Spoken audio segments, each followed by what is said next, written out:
사사기 7장 15절에서 25절입니다.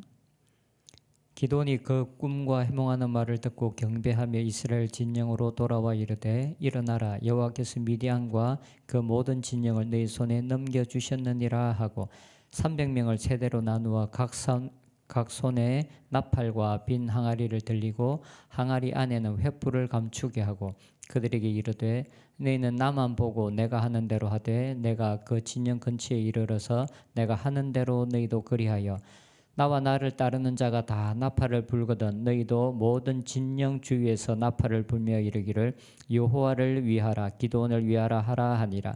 기드온과 그와 함께한 100명이 이경초에 진영 근처에 이른즉 바로 파수꾼들을 교대한더라. 그들이 나팔을 불며 손에 가졌던 항아리를 부수니라.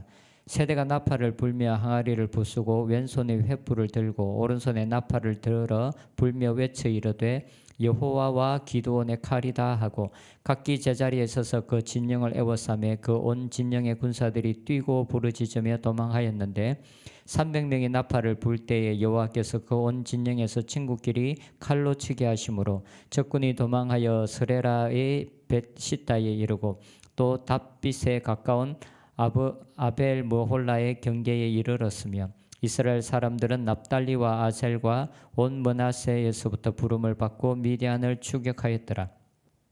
기드온이 사자들을 보내서 에브라임 온 산지로 두루다니게 하여 이르기를 내려와서 미디안을 치고 그들을 앞질러 벳바라와 요단강에 이르는 수로를 점령하라 하며 이에 에브라임 사람들이 다 모여 벳바라와 요단강에 이르는 수로를 점령하고 또 미디안의 두 방백 오렙과 스앱을 사로잡아 오렙은 오렙바 위에서 죽이고 스앱은 스앱 포도주 틀에서 죽이고 미디안을 추격하였고 오렙과 스앱의 머리를 요단강 건너편에서 기드온에게 가져왔더라. 아멘. 하나님께서 기드온에게 전쟁에 참여하는 사람이 많다고 하시면서 그 숫자를 300명까지 줄이셨습니다. 기드온의 입장에서는 하나님의 일하심이 전혀 이해가 되지 않았을 것입니다. 전쟁에 나가는데 숫자가 너무 많다고 하시는 것은 상식적으로 도저히 이해가 되지 않는 부분이었습니다. 하지만 기드온은 하나님의 말씀에 순종했습니다.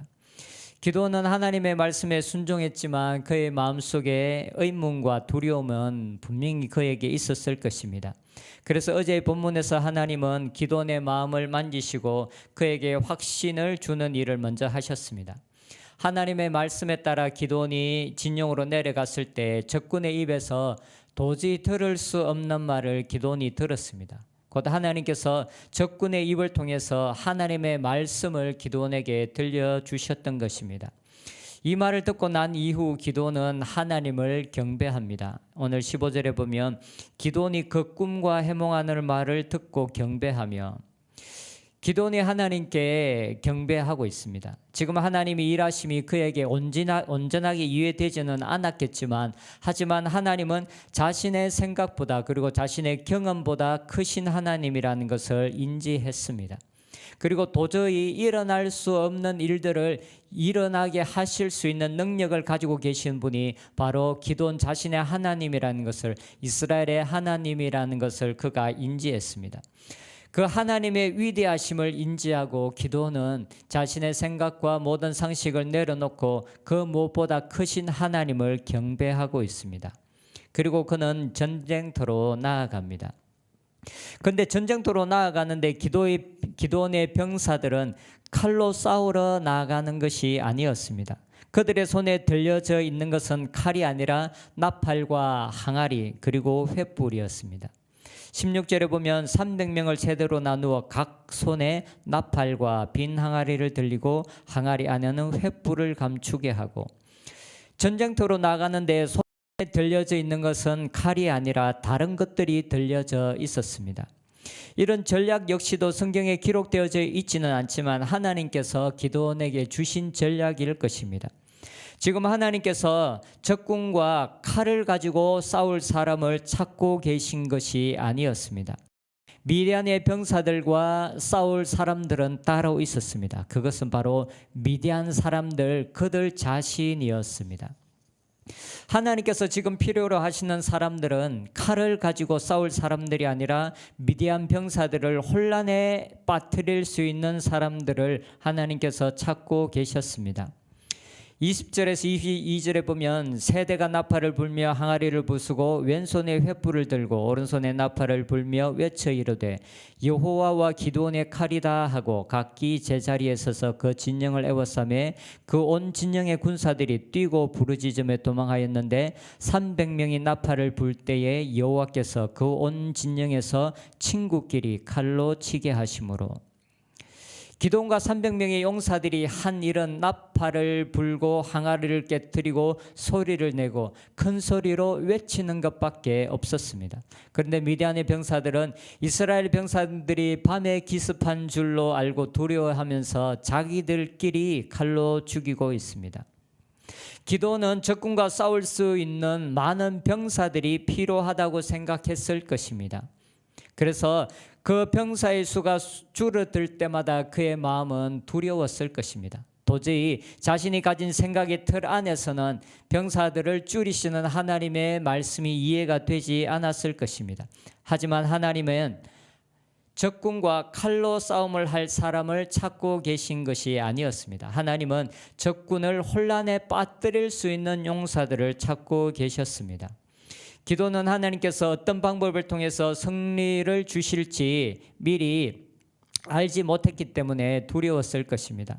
하나님은 미리 자신의 계획을 기도원에게 알려주시지 않았습니다. 하지만 왜냐하면 하나님은 자신의 백성들이 하나님의 뜻을 온전하게 이해하지는 못하더라도 하나님을 믿는 믿음과 하나님에 대한 신뢰로 순종하는 것을 기뻐하시기 때문에 그렇습니다. 우리에게 필요한 것은 모든 것을 이해하는 이해력이 아니라 하나님에 대한 신뢰와 순종입니다. 하나님께서 우리를 이끌어 가시는 방법이 때로는 이해가 되지 않는 경우들이 많이 있을 수 있습니다. 그런 경우 우리들은 답답하기도 하고 두려움을 가질 수도 있습니다. 하지만 하나님은 모든 것을 우리들에게 말씀해 주시지는 않는 경우가 많이 있습니다.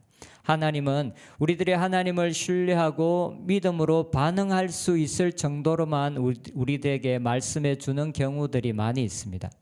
이러한 때에 우리는 믿음으로 반응해야 합니다. 그러면 우리들은 하나님께서 가지고 계신 뜻과 계획을 온전하게 이해할 수가 있습니다. 기도는 싸움에 병사들이 필요하다고 생각했습니다. 이 생각은 지극히 당연한 것이었습니다. 그리고 틀린 생각도 아니었습니다. 하지만 병사들이 필요한 시기는 기도원이 생각했던 시간과 하나님이 생각한 시간이 달랐습니다. 주요한 전쟁의 승리를 위해서 필요한 인원은 300명이면 좋겠습니다. 하지만 그 이후에 흩어진 적군들을 전멸시키기 위해서는 300명 외에 다른 많은 병사들이 필요했습니다. 23절 24절에 보면 이스라엘 사람들은 납달리와 아셀과 온 므낫세로부터 부름을 받고 미디안을 추격하였더라. 기드온이 사람들을 보내서 에브라임 온 산지로 두루다니게 하여 이르기를 내려와서 미디안을 치고. 흩어진 병사들을 진멸시키기 위해서 기드온은 각 지파의 병사를 부르고 있습니다. 그리고 그들을 통해서 더 많은 적군을 죽이고 그리고 온전한 승리를 얻게 되었습니다. 병사들이 필요 없는 것은 아니었습니다. 하지만 하나님께서 생각하시는 때와 시간이 달랐습니다. 때로는 지극히 상식적인 것도 하나님의 일하심을 방해하는 경우들이 많이 있습니다.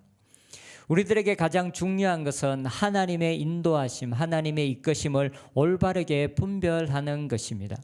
올바른 분별이 없는 무모한 행동은 어리석은 것입니다. 하지만 이해가 되지 않는다 하더라도 하나님의 뜻이라는 것이 분명하다면 우리는 우리의 생각과 상식, 계획을 내려놓고 하나님의 말씀에 순종해야 합니다.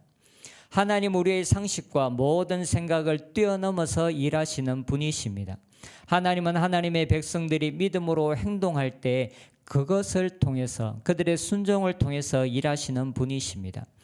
22절을 다시 보면 300명이 나팔을 불 때에 여호와께서 그 온 진영에서 친구끼리 치게 하심으로 적군이 도망하여 순종하는 그때에 적군 앞에서 나팔을 부는 그때에 하나님께서 역사하셨습니다. 수많은 적군 앞에서 자기들은 너무 작지만 그러나 믿음으로 자기들이 이곳에 있다라는 것을 나타내는 믿음의 순종의 그때에 하나님께서 일하셨습니다. 우리를 인도하시는 하나님의 인도하심에 믿음으로 순종하는 저희들이 되었으면 좋겠습니다. 그리고 그런 믿음의 순종을 통해서 우리의 삶 가운데 일하시는 하나님을 더 깊이 있게 경험하는 저희들이 되었으면 좋겠습니다. 기도하겠습니다. 하나님, 우리의 생각과 우리의 경험과 우리의 상식을 뛰어넘어서 이 땅 가운데 하나님의 능력과 하나님의 일하심을 나타내 보이시니 감사합니다. 우리가 때로 하나님의 일하심이 온전하게 이해가 되지 못할지라도 그러나 하나님께서 우리에게 말씀하시면 하나님의 뜻이 분명하면 우리가 믿음으로 순종하는 저희들이 되게 하여 주시옵소서. 그래서 상식을 뛰어넘어 우리의 생각과 경험을 뛰어넘어 능하신 하나님께서 행하시는 일들을 우리의 삶 가운데서 경험하게 하여 주시옵소서. 예수님의 이름으로 기도드립니다. 아멘.